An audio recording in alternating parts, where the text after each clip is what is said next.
on. So I'm pushing a video back because somebody came to me and asked me this question, which is quite important. So they used their DP32 to record one of their shows, and I guess they were on a break. So they did the first set. We're on a break. The Tascam powered itself down, which it does. You can set it to do that. And then so they turned it back on, forgot to move the meter back to the end. So they recorded pretty much over what they had done for the first set. So he asked me, is it possible to get that back? So I'm going to attempt that. So it could be a lot of assumptions in this one. So we're gonna, like, as you know, I've always said, if you work with the DP32, don't mess with the music directory stuff. So I'm gonna do things here that, well, I don't recommend doing, but we're going to do it in such a way that it's not going to mess up what's already there. So first thing I want to do is show you, because I got this thing in my hand because I have nowhere to put it. I'm going to show you what I have set up first. So I'm trying to record as much as I can because I'm assuming he used all 8 tracks. I can't do that. I'm one person. So what I am doing is so we have our the DI 400 here. So I got the guitar coming into the DI 400, going over into the cab box, which is also plugged in. So these two are plugged in as tracks 3 and 4. So 3, 4, or did I do that? No, maybe it could be 2 and 3. Either way, I'm not going to worry about that. That's not important right now. I've hooked up my drum machine here. So I got to pick a drum sound before I start doing this. And I have my microphone. This is the one I'm going to be using for this. So I have all this hooked up. It's going to be taking up 4 tracks here, as you can see. I'm not worrying about sound quality, mixing quality. I don't care about any of that right now. So first, now that I've done that, let's put this here. There we go. All right. So let's go look at the directory on the DP32. So first, let's go menu. USB, I think I've got it hooked up. Yes, I do. Here we go. So, should pop up here. There we go. So this is my directory. So in the music, I have song 301. So we're just going to use song 1. And as you can see, nothing is there. So first thing I'm assuming is you have a clean slate. That's first. So we're gonna worry about that. Now, the one thing that I should say about this is, it should work. This should work as I have done it, because if you are recording, you're not doing any punching in or out. So it should there won't be any snippets. It should just be start to finish tracks. So there should be. Like I said, I don't know how many tracks you did, but there should be start to finish tracks. So you're looking for tracks that have the same amount of the same memory size. So the same size, like how many bytes they are, how many K, whatever you want to call it. So what I'm going to do now is I'm going to put these record back on. I'm going to record with these 4 devices. I'm going to record. We're going to call it set 1. So I'll do that and then I'll get back to you. Okay, so I recorded. Let's go look at this here. Once again, I have no space on this desk with everything here. I have recorded 44 seconds worth of material on tracks 1, 2, 3, 4. Let's go look at what it looks like. Oh, what a mess here. Let's go look what it looks like on the system. So we will go to menu, USB. Yes, I want USB. Let's go look at. There we go. So we go to music. Song 01. Oh, so now you see. So as I said, as you can see, each one of these has the exact same size K. So what I would do, and in this case, it worked out well because it's 1, 2, 3, 4. Does that mean that it's 1, 2, 3, 4? I don't know, but we can listen to it and figure it out. So that's first. So let's see what happens now. What I'm going to do is I'm going back. So let's close this out. So I will show you what I'm going to do here. So closing out. All right, so we are back. Let me show. We are back at 0. So I'm going to use a different drum sound. I know I haven't played anything to you yet. We're going to use a different drum sound, and we're going to see what happens when well, let's see what happens to the files. Like, because what I'm expecting to happen is I'm expecting to see another 4 files with different numbers, and they will probably be, I'm just guessing here. Like I said, this is all based on assumptions right now. I am guessing that they are going to be above 32. So you know how I said 1, 2, 3, 4. I'm guessing they're going to be above 32 because they are now outside the realm. I might be wrong. It might be 5, 6, 7, 8. Never know. But we're going to find that out now. So let's go and do that. Okay. So this time, let me show you here. Here we go. Are we in? Yep, there we are.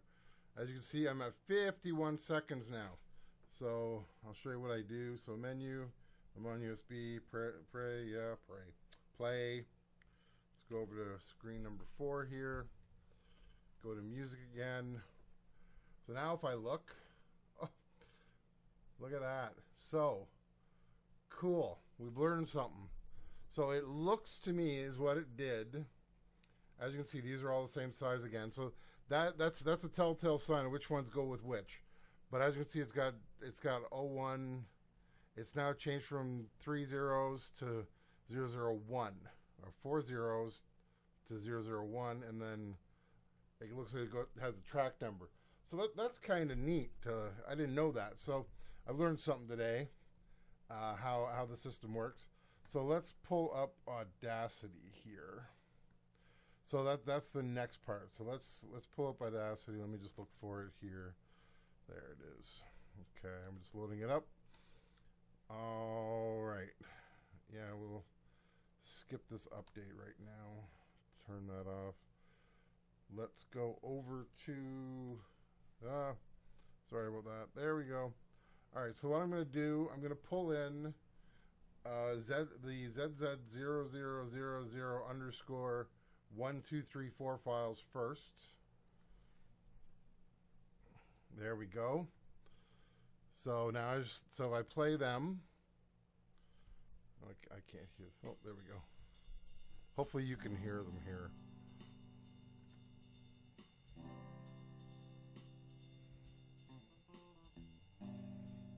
I'm going to speak.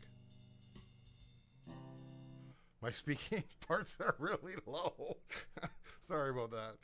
I'm going to pull this over on this side for a second just so I can, because I'd like to see what's going on my screen. All right, so let's try that again. So, yeah, my speaking part's really low. I could fiddle with that in here and just get them up. But as you can see, it does work. So, yeah, so you can find your original tracks. All right, so let's do the same thing, but we'll do it with the other tracks. So I'm going to file, close. No, I do not want to save. Now I pulled it up again. Now you can see I'm going to pull these ones in. All right, and pretty much the same thing. Vocals are very quiet. Not like I said, I didn't care about that. I just wanted to make sure I could do this. So.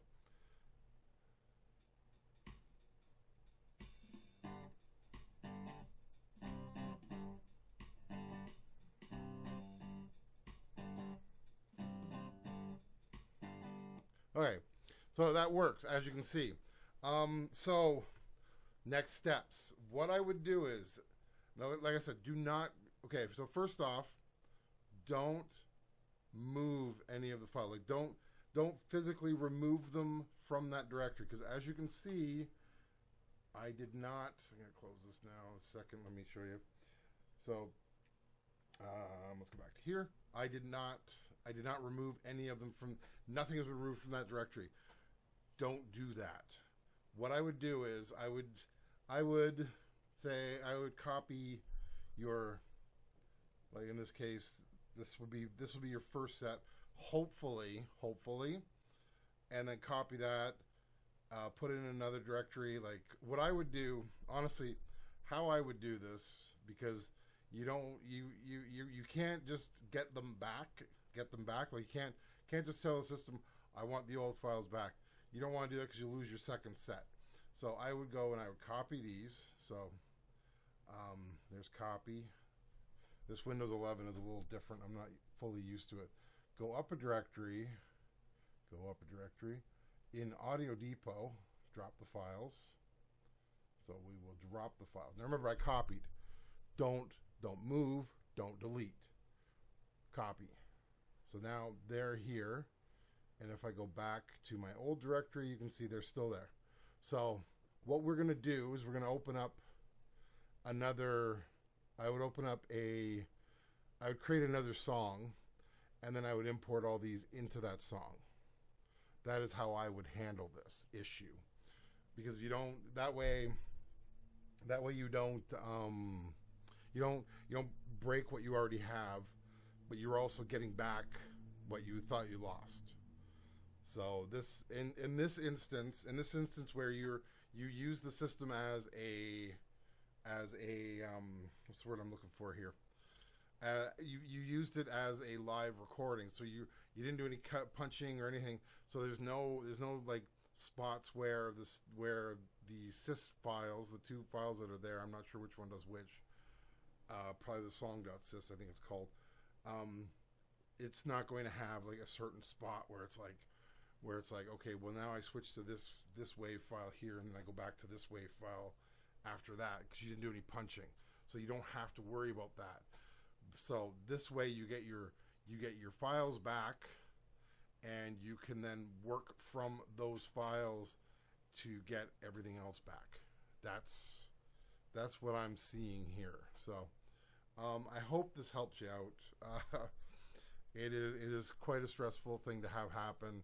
That's why I'm putting this video first before any of my other videos. Thanks for watching. I hope this helps anybody out. So we got a little bit more of a knowledge of how the file system works on the Tascam.